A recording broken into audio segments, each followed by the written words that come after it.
What's up, y'all? I wanted to do another sound design tutorial with Serum, so for this one I did Riddim, and the end result is going to sound like this.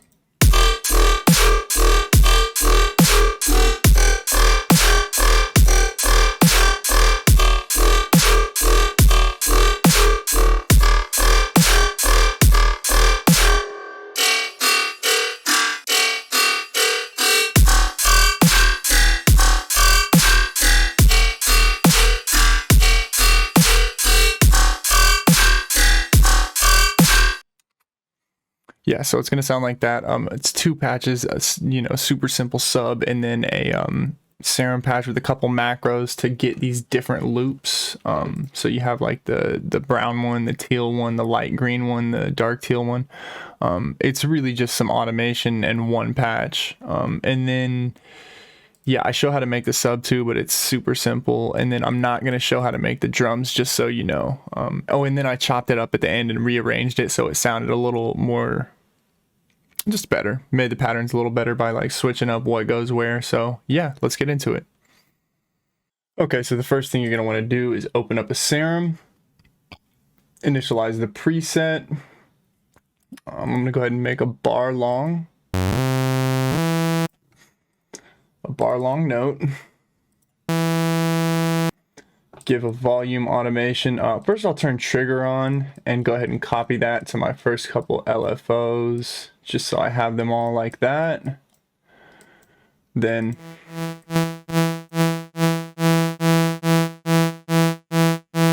I like to give a little space at the end here and not have it end at the very end, just to, you know, keep some room in your track for other elements, or whatever you're doing with it.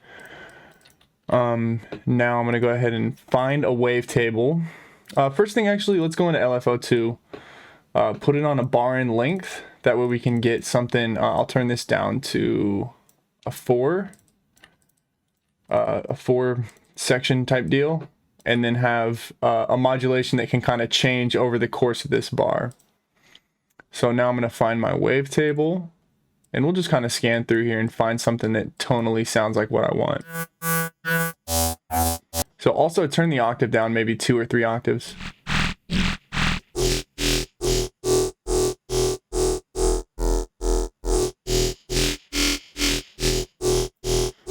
So I'm not going to talk for a minute. I'm just going to kind of look through my wavetables and find one that I think works.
All right, and just so we're not spending too much time on that, I think that's good. I'll copy LFO2 over to 3, and then do something slightly different here. I'm going to make an on-off switch happen on the last quarter note.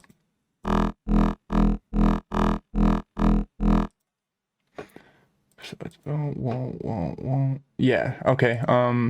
Turn bend plus or whatever, you know, just get yourself a what are these called, a warp that you like. So, you know, bend plus might be it.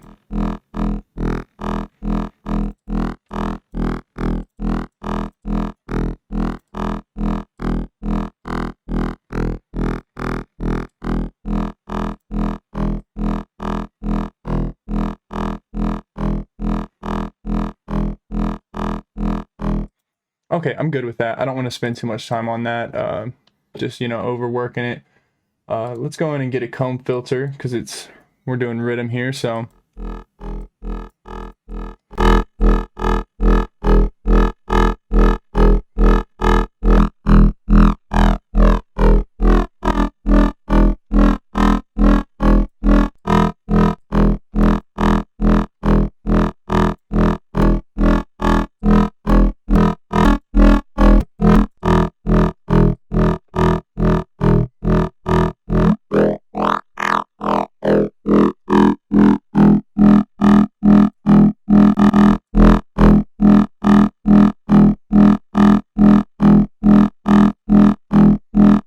And as you can see, I moved the pan.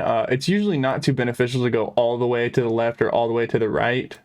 You end up having all your, it just makes it wash out. Like if you hear it, just listen for a second. It's either going to be all in one ear or all in the other. I don't tend to like that because I think it makes issues in the mixing of the track.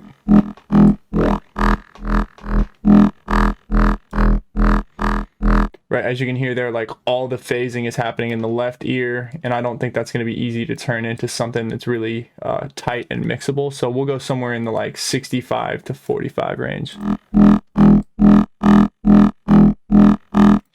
Yeah.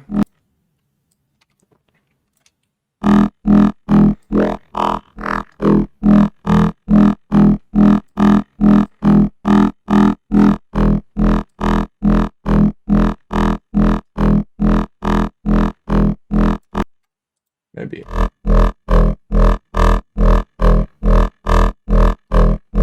Yeah, I like that. The only thing I'm going to do is take a little drive off. I'll probably feed a little drive in and then just take a little off the modulation to make it louder.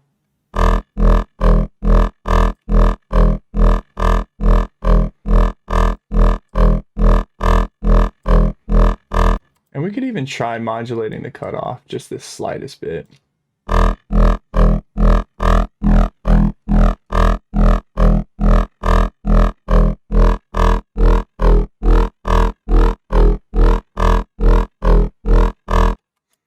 I think it sounds best static.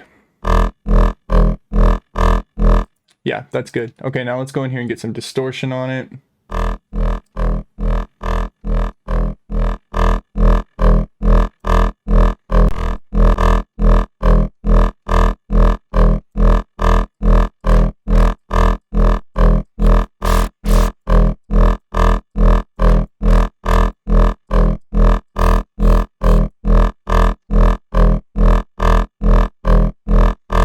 Now, one of the things that I'm noticing here is the distortion is getting kind of clippy, and that's because we have so much low end. So if I take some of that out, it'll let us have a cleaner distortion on the high end.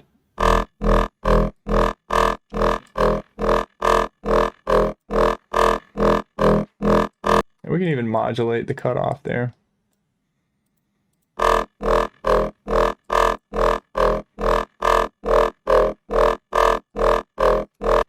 Maybe even put in a little notch.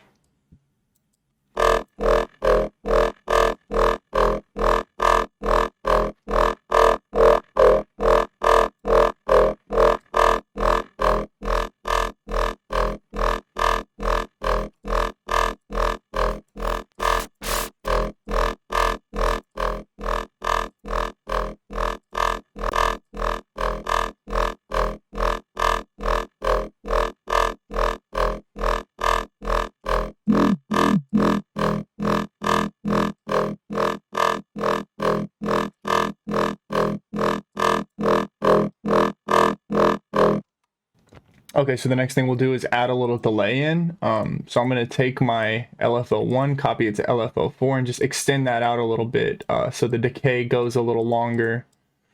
And then put it on my delay wetness and maybe turn the feedback up a little bit. We'll see. Let's just hear it first.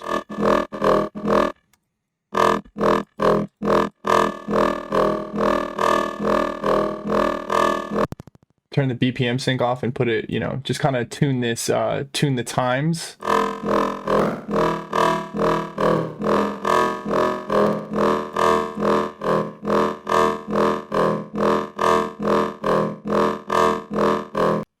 And then I like to unlink them and just move them out of time a little bit. Well, it's basically doing a Haas effect on the delay only. Now we have our our extended LFO.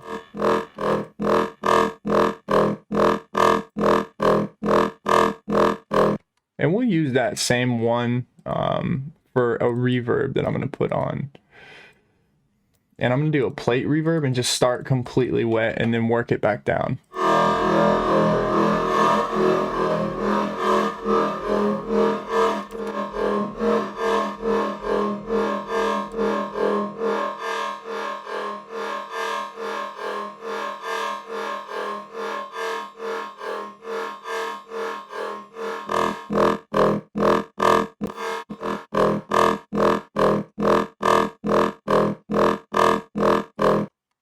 And I think I turned both of these. Did I do both? No. Okay, so this one is on this one's on unipolar mode, and this one I turned on bipolar, as you can see. Unipolar, it doesn't go down, it just goes up. This one's on bipolar, so only the top half of the LFO is actually passing the 0 point.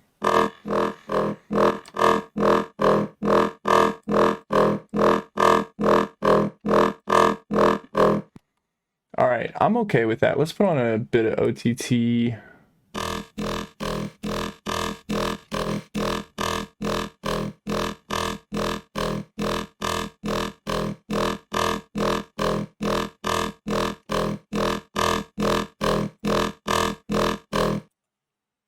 And then the last thing that I'm going to do to this, oh, we could get weird with the filter here. I don't know if it'll be too beneficial, but let's give it a shot. Let's go into our flanges and use a phase with those heavy little resonant peaks.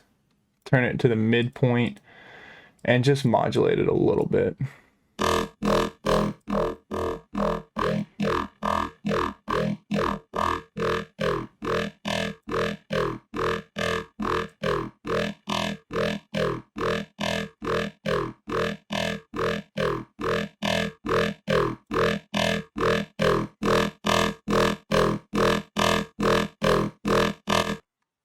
All right, and then a little bit of dimension expander. I never typically would use a hyper module or whatever you would call that in here, because it's just too washed out, you know. It gives it almost that like growliness that you don't need in Riddim. You want more of a metallic sound. So the dimension expander works better for that.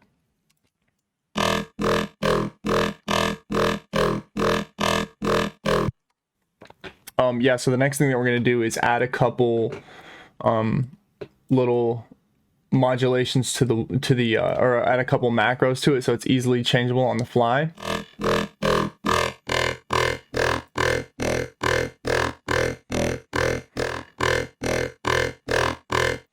Let's do one on the wavetable position, one on the bend.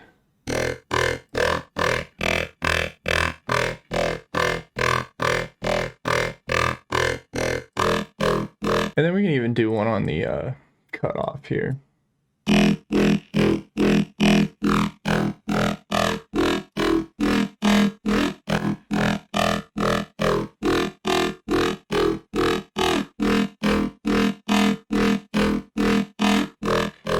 Okay, so now we can change that on the fly later if we want to. And now let's clone this, get a sub going.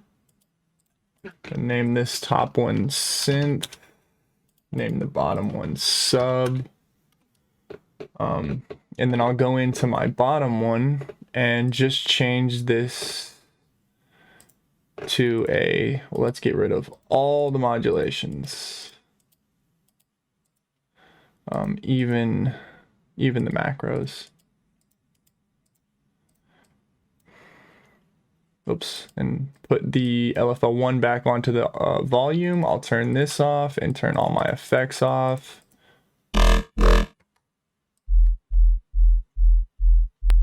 Put some distortion on it.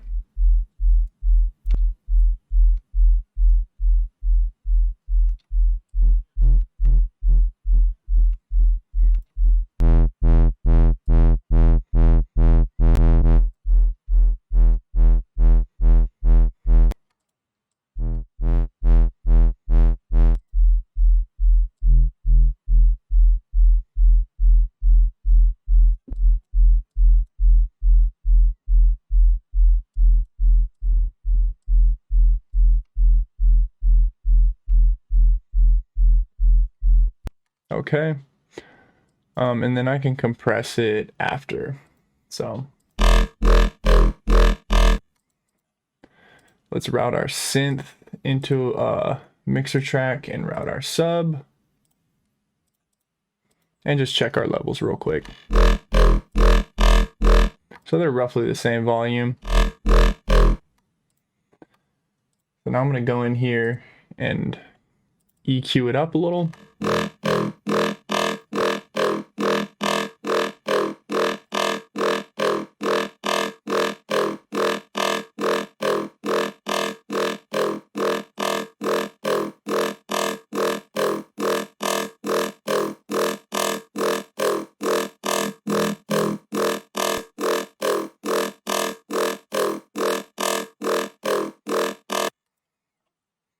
And then I'm going to add a little bit of reverb.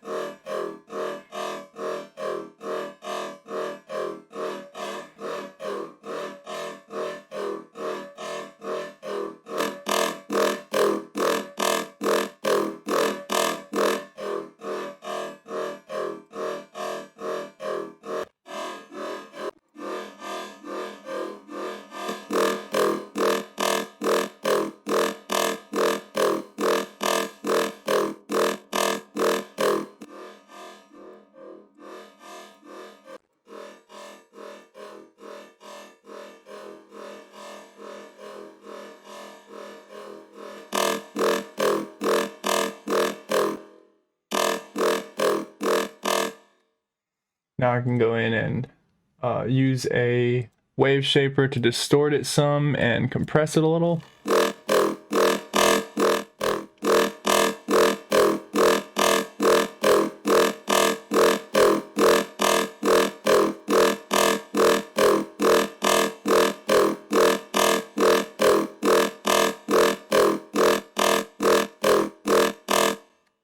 I'll put the reverb after that though.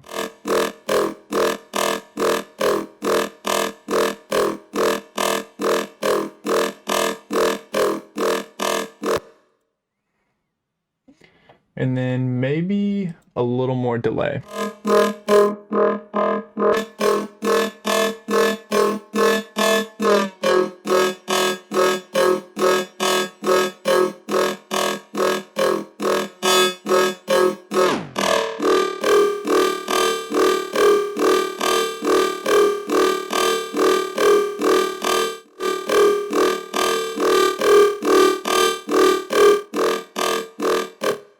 Okay, so let's get an automation on there.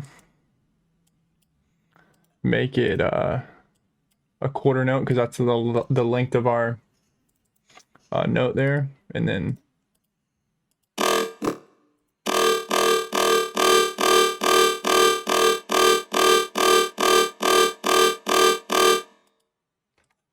this is just our wet signal.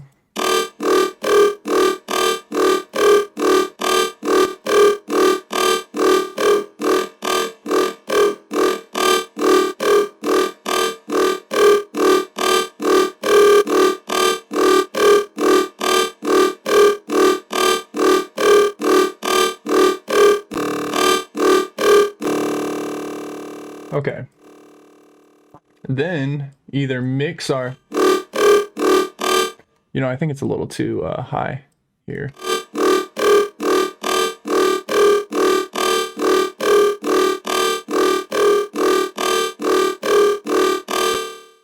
And then mix our dry signal in here.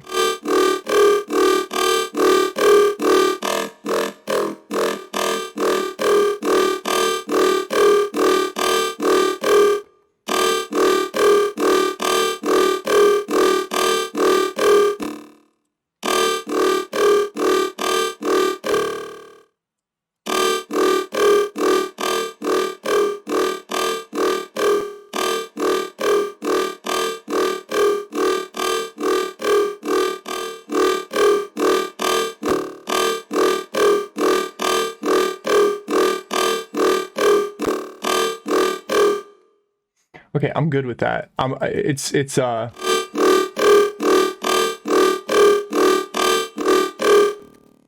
It's mostly wet signal, and the last thing I think I'll just pull the wetness all the way down so it completely gates off at the end.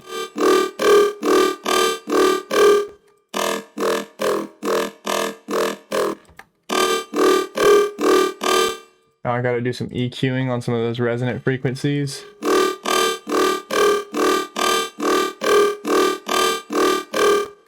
And let's OTT it together some.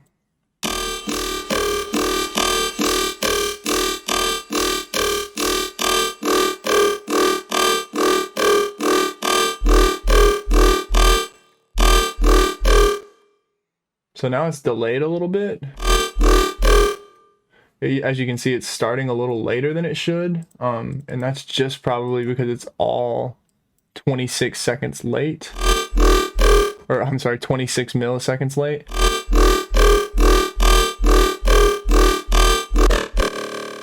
And then I just turned the stereo mode on, so we're getting some stereo signal in the delay.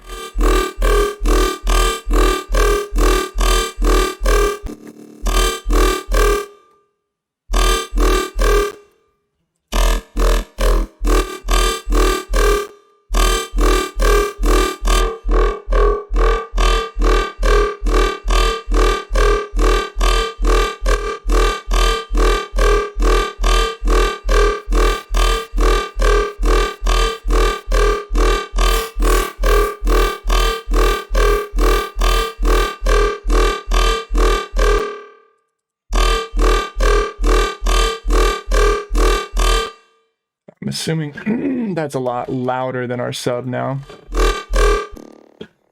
Yep, so let's just go in here and compress it down. Let me see what the... Yeah. So I'm gonna actually, before I compress it, I'm gonna add a little bit of width to it using a really, really small delay. I'm not delay, a reverb. Actually, we'll use a chorus.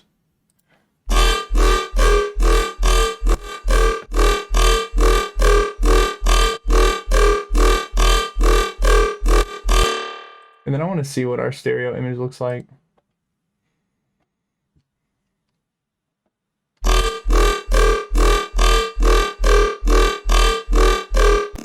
Now you might think, like, why would you add width and then take it away? And, you know, like, why add a chorus and then image it, you know, using a stereo imager, just basically a sound widener or wideness decreaser.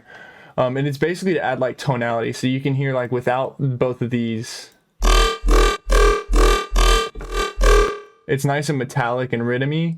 This washes it out a little by adding the chorus, but it makes it so wide that you're not going to have enough you know, mid-frequency information in the track information.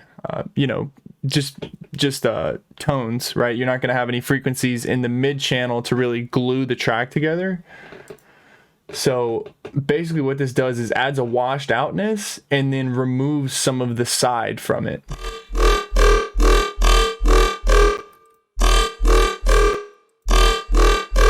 I don't know if that to your ear sounds better, but to mine it definitely does. Right? If we were just to boost the sides, it's so loose that it just doesn't sound good. This tightens it back up, I guess is a good way to put it. Now I gotta compress it really quickly with 2 plugins. I'll saturate it a little bit.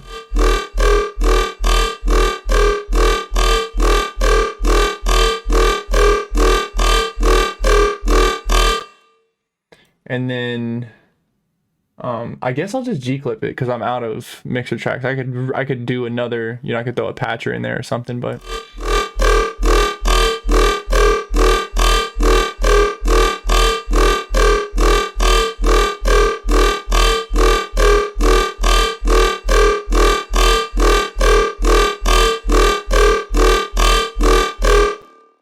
and you know what, I actually am. I'm gonna not use a patcher. I'm just gonna route it to another mixer track that just gives you 10 more.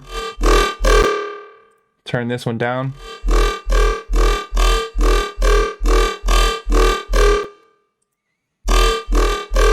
Just so I can EQ it after.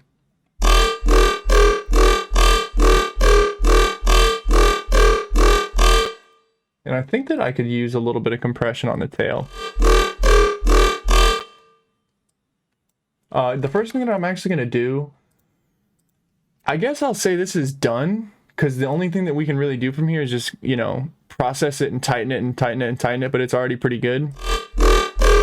Is just show you what we can do now that we have this and our 4 macros or 3 macros. You know, now we extend it out and we can go in here, and I'll make something out of this so I can show it at the beginning of the video, but you just go in here and automate your macros. And there we go. So now we have, oh, I missed one of them. How did that happen?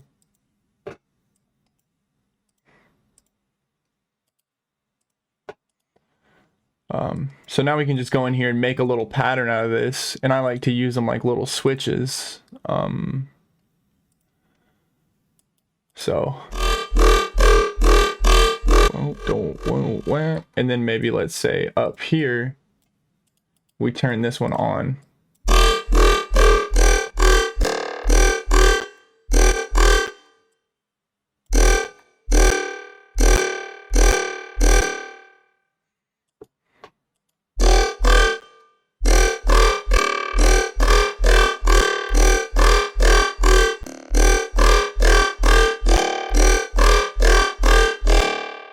Yeah, so now we have 2 little patterns that we can go back and forth with.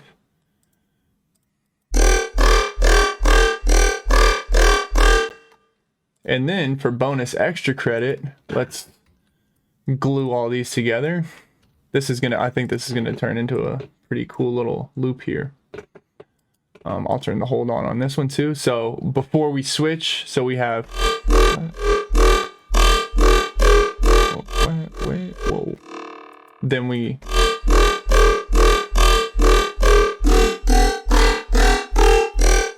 oh, I'm sorry, just have it turn on and right back off, so.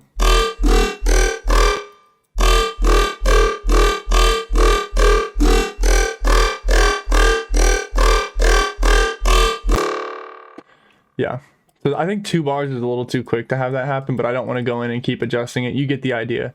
Now this is the real extra credit part, because then we can also add this type of stuff right here. So first, let me go ahead and glue these all together. Oh, I won't glue them together. Let's just render it to audio real quick.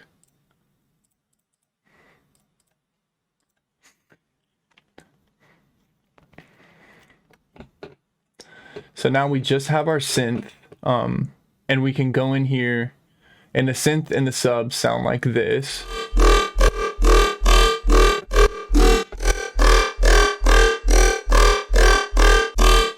Okay, so we have some sounds to work with, and I don't even think this is the pattern that works the best, but we can go in here and do this, which is just make some short little notes like, oh, I gotta turn it back on.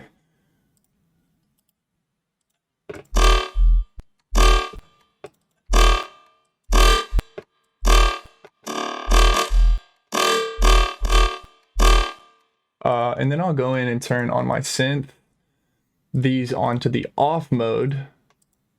I guess I didn't need trigger mode that whole time.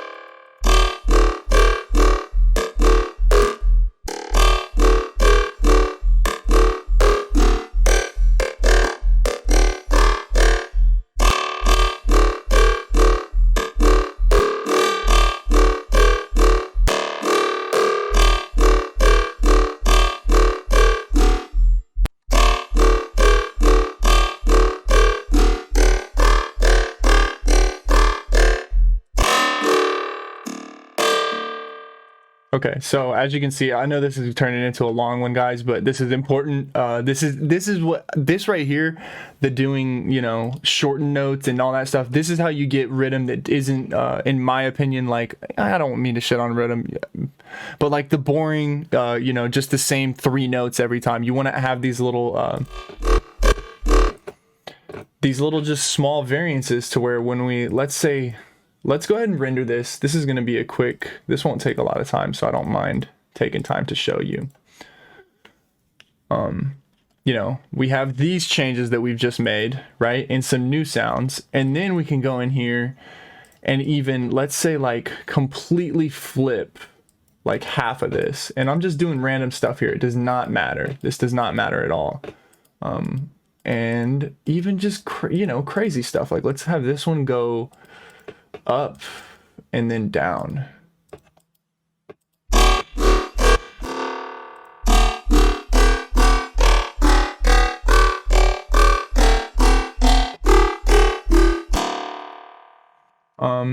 And we could go in and change the effects on this to probably do some cool stuff, but that's going to take so much time. The last thing that I'll do is just change the rate and find a rate that sounds cool.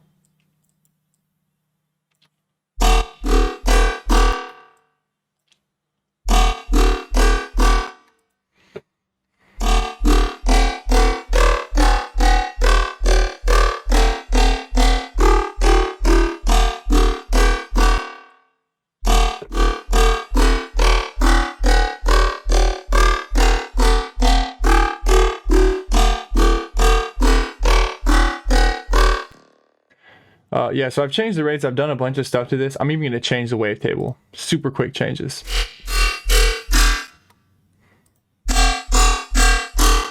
This is it. Yeah, Monster 6. And I'll render this real quick.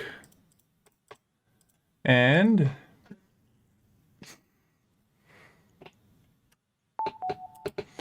that's another set of unique sounds. And then we'll go back and do exactly, whoops, sorry if that was loud.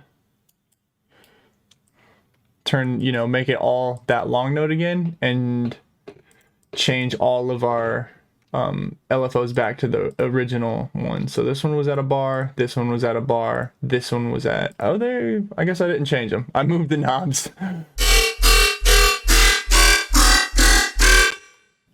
And then I'm going to go and uniform these up a little bit and not have so much changes here to give us, again, more new sounds. You don't want to think of it as like, the synth has to be programmed right in order for my song to make sense. It's the sounds have to work together in order for my song to be good. I know that might sound like something stupid to somebody who's like, duh, it's the sounds, it's not the synth. But like to me, it was, you know, early in producing, I used to think like you need to spend time making the decisions that you make, do that in a way that makes sense and is logical, and that's not important. It just has to sound good. And I'm not even gonna listen to it because this is getting so long-winded. I'm just gonna render it again, and then I'll make a little drum loop for it, but I won't show you that because I'm just gonna use, you know, stock people's drums. But now we have here, I'll turn my synth off again. Now we have a sub and a bunch of sounds.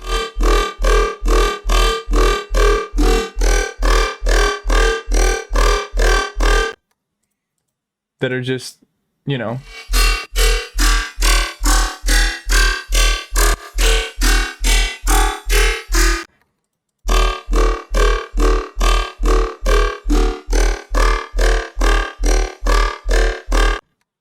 right? Those first two are kind of uniform. These just get weird.